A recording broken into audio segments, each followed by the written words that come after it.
Well, as we mentioned, President-elect Donald Trump has also nominated one of his most prominent loyalists in Congress to lead the Department of Justice.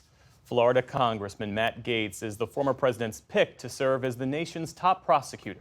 He's been a longtime critic of the federal government. Here he is at a conservative conference back in 2023.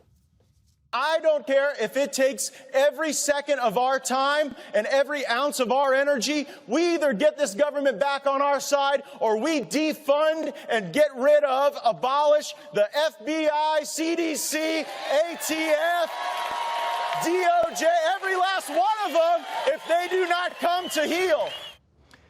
Gaetz is well known in Washington for leading efforts to oust former Republican House Speaker Kevin McCarthy. He was also recently the subject of a Justice Department investigation himself, as prosecutors looked into allegations of sex trafficking a 17-year-old girl and obstructing that investigation. Prosecutors declined to indict him.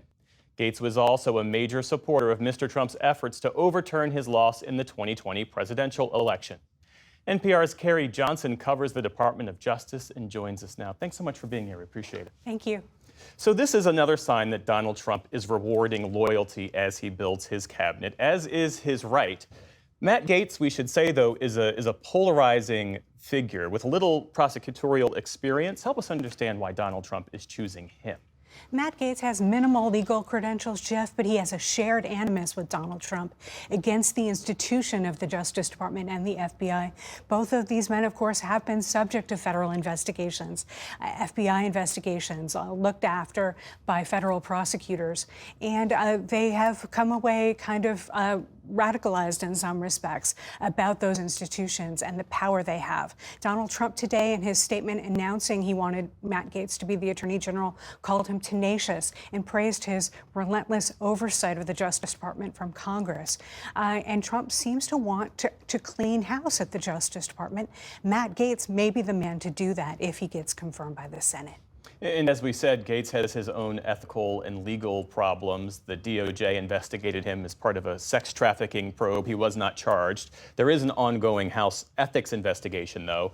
And he was said to be so concerned, Carrie, about his legal exposure after January 6th, that he asked Donald Trump for a pardon. That's according to a former Trump White House lawyer. What more should we know? Bring us up to speed. Yeah, Matt Gaetz did not get that pardon, but one of the things the incoming president, Donald Trump, has promised is pardons for a whole host of January 6 defendants, people who were actually charged with and convicted of crimes. It's not clear where Trump is going to want to draw the line, whether it's going to just involve nonviolent people on January 6th or others.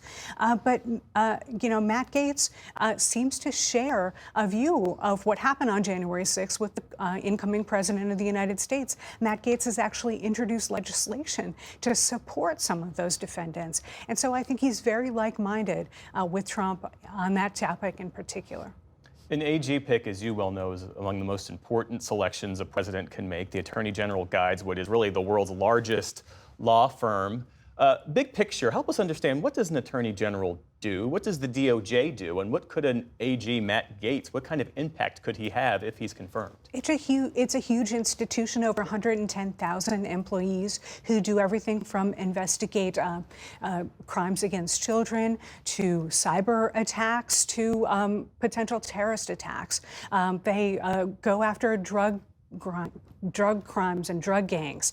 And also the head of the Justice Department is in charge of the Bureau of Alcohol, Tobacco, and Firearms. It's in charge of the FBI in significant respects.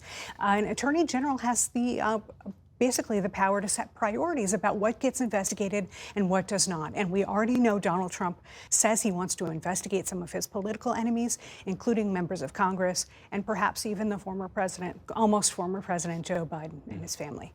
Lastly, Carrie, multiple outlets are reporting that the special counsel, Jack Smith, plans to wind down the existing cases and that he and his team plan to resign before Donald Trump takes office. What more should we know? Yeah, famously, Trump has said he wants to fire Jack Smith within 2 minutes or 2 seconds. That won't happen because Jack Smith will already be gone, as will his team.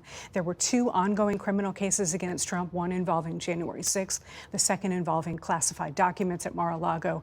Both of those are going to be unwound before the inauguration. The big question is whether Jack Smith will write a report with new details that all of us may be able to see before inauguration. Because it would be up to Merrick Garland, the Attorney General, if that's made public? Merrick Garland has promised to make as much public as possible. The open question is whether Jack Smith can get that report written and edited in time for that to happen. Carrie Johnson, so grateful to be able to draw on your reporting and insights. Thank you. Thank you so much.